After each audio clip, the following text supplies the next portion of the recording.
بسم اللہ الرحمن الرحیم۔ السلام علیکم۔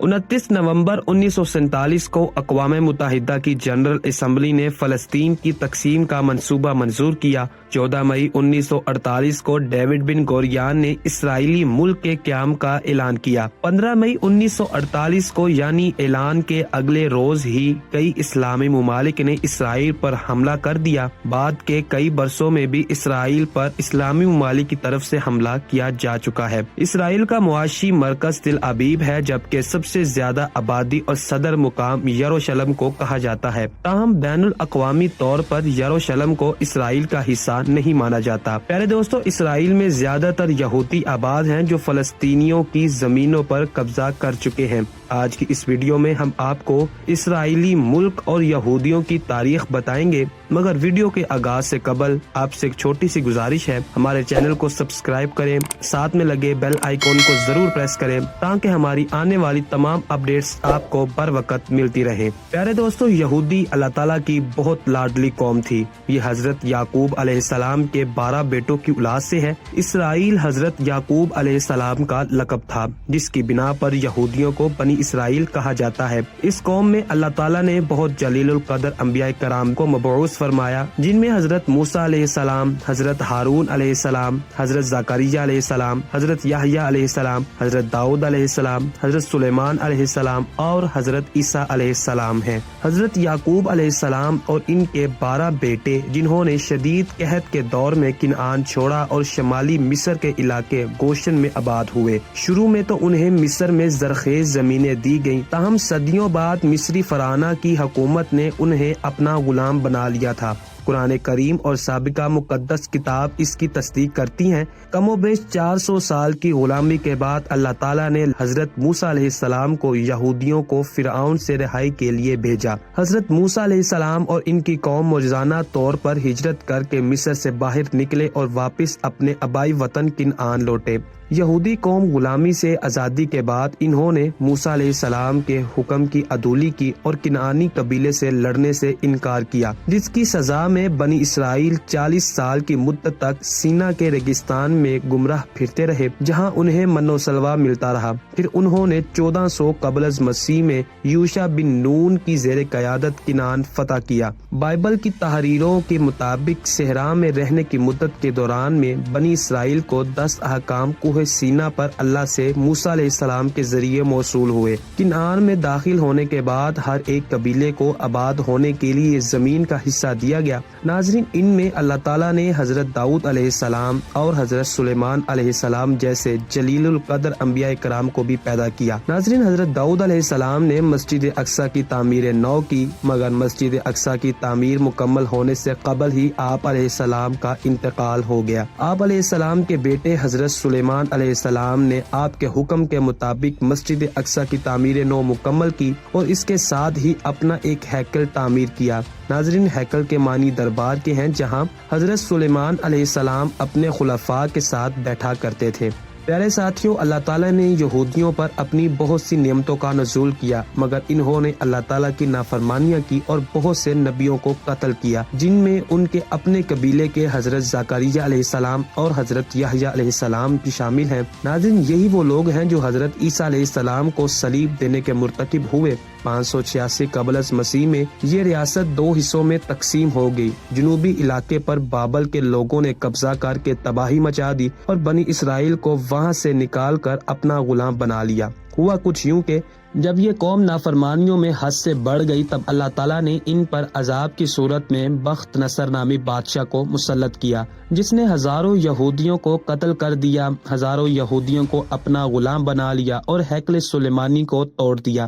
بخت نصر نے ان پر بہت ظلم ڈھائے۔ بخت نصر کی موت کے بعد یہودی یروشلم میں دوبارہ آباد ہوئے۔ 333 قبل از مسیح میں سکندر اعظم نے اس علاقے کو یونان کی سلطنت میں شامل کر کے بنی اسرائیل کو وہاں سے نکال دیا۔ 165 قبل از مسیح میں بنی اسرائیل نے بغاوت کر کے ایک یہودی سلطنت کی بنیاد رکھی۔ 100 سال بعد یہودی ریاست پر سلطنت روم کا قبضہ ہو گیا۔ یہودیوں نے اللہ تعالیٰ کی بارگاہ میں توبہ و استغفار کی تو اللہ تعالیٰ نے ان پر اپنی رحمتوں کا نزول دوبارہ شروع کیا، مگر اس قوم نے پھر اللہ تعالیٰ کی نافرمانیاں شروع کر دی۔ ناظرین، اس قوم نے حضرت عیسیٰ علیہ السلام جیسے جلیل القدر نبی کو صلیب دینے کا منصوبہ بنایا، مگر اللہ تعالیٰ کے حکم سے آپ علیہ السلام کو آسمان کی طرف زندہ اٹھا لیا گیا۔ تب اللہ تعالیٰ نے ان کو دوبارہ عذاب میں گرفتار کیا۔ 70 عیسوی میں یہودیوں پر ٹائٹس نامی بادشاہ کو مسلط کیا گیا، جس نے ہزاروں یہودیوں کو عبرتناک طور پر قتل کیا، ہزاروں کو اپنا غلام بنا لیا اور ہیکل سلیمانی کی اینٹ سے اینٹ بچا دی، اور یہودیوں کو شہر یروشلم میں پھر آباد نہ ہونے دیا۔ اس کے بعد یروشلم میں عیسائی آباد ہوئے۔ حضرت عمر فاروق رضی اللہ تعالی عنہ کے عہد خلافت میں مسلمانوں نے سرزمین فلسطین کو فتح کیا۔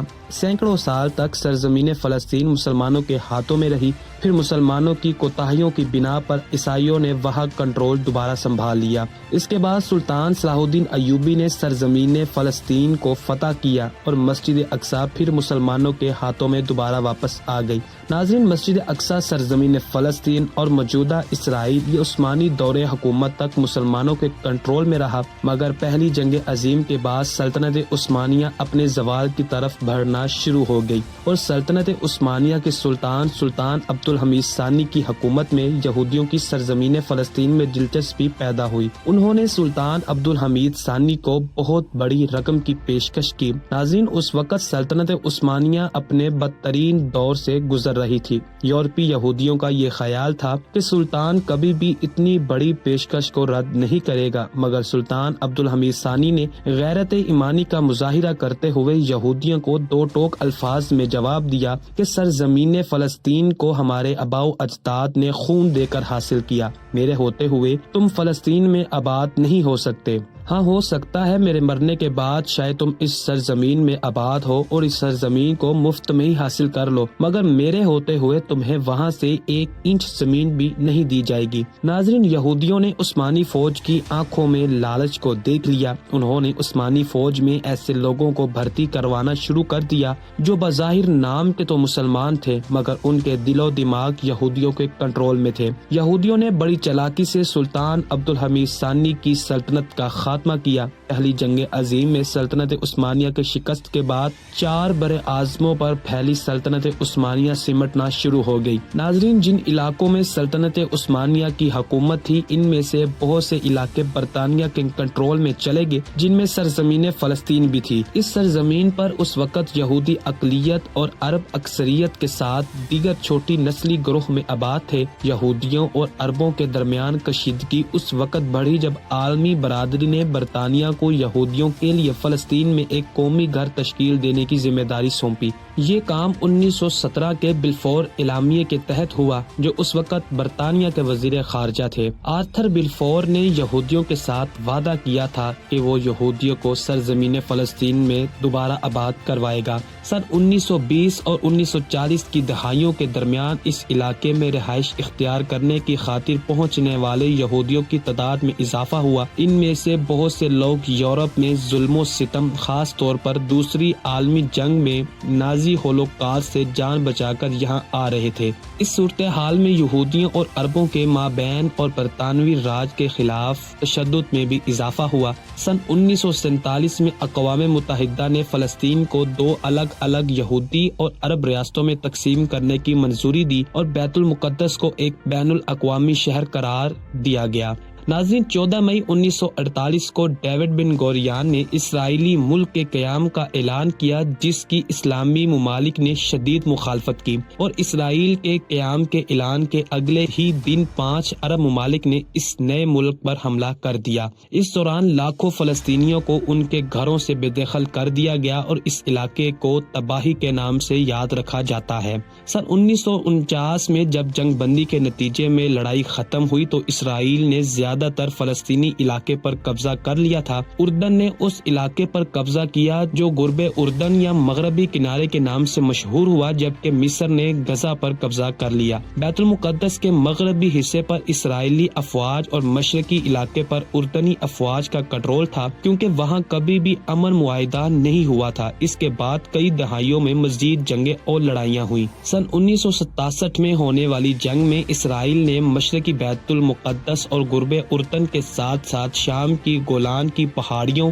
غزہ اور مصر جزیرہ نما سینائی پر بھی قبضہ کر لیا۔ زیادہ تر فلسطینی پناہ گزین اور ان کی اولادیں غزہ اور قرب اردن کے ساتھ ساتھ پڑوسی ممالک اردن، شام اور لبنان میں رہتی ہیں۔ اسرائیل نے نہ تو انہیں اور نہ ہی ان کی اولاد کو ان کے آبائی علاقوں میں واپس جانے کی اجازت دی ہے۔ اسرائیل کا کہنا ہے کہ اس سے ملک مغلوب ہو جائے گا اور یہودی ریاست کے طور پر اس کے وجود کو خطرہ لاحق ہوگا۔ اسرائیل کا اب بھی مغربی کنارے پر قبضہ ہے اور پورے بیت المقدس کو وہ اپنا دارالحکومت قرار دیتا ہے، جبکہ فلسطینی مشرقی بیت المقدس کو اس فلسطینی ریاست کا دارالحکومت قرار دیتے ہیں جس کے مستقبل میں قیام کے لیے وہ پر امید ہیں۔ امریکہ ان چند ممالک میں سے ایک ہے جنہوں نے بیت المقدس کو اسرائیل کا دارالحکومت تسلیم کیا ہے۔ اسرائیل نے 1967 کی جنگ میں غزہ پر قبضہ کیا تھا اور وہ 2005 تک اس پر قابض رہا۔ سن 2005 میں اسرائیل نے غزہ سے اپنی فوجوں اور آباد کاروں کو واپس بلا لیا، تاہم اس نے اس کی فضائی حدود، مشترکہ سرحد اور ساحل پر کنٹرول برقرار رکھا۔ اقوام متحدہ اب بھی اس علاقے کو اسرائیل کے زیر قبضہ سمجھتی ہے۔ ناظرین، موجودہ وقت میں بھی اسرائیلیوں کے ظلم و جبر انتہا کو پہنچ چکے ہیں۔ چھوٹے بچوں اور عورتوں کو نشانہ بنایا جا رہا ہے۔ اسرائیل نے غزہ کی پٹی کی مکمل ناکہ بندی کر دی ہے اور اس کے نتیجے میں علاقے میں ادویات، خوراک، پینے کے پانی، ایندھن اور دیگر اشیاء ضروریات کی قلت ہو چکی ہے۔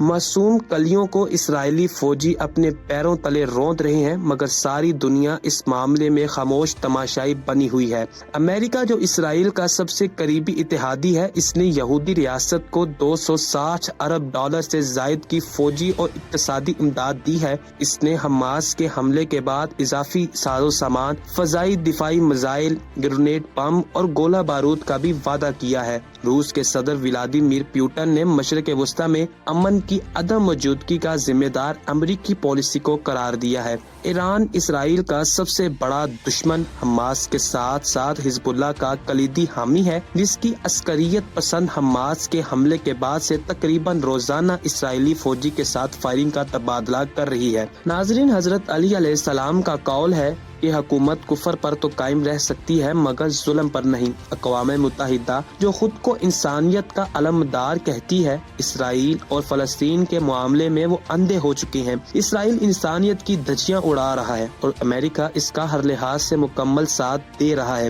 امت مسلمہ کو ایک پرچم کے نیچے جمع ہونا ہوگا۔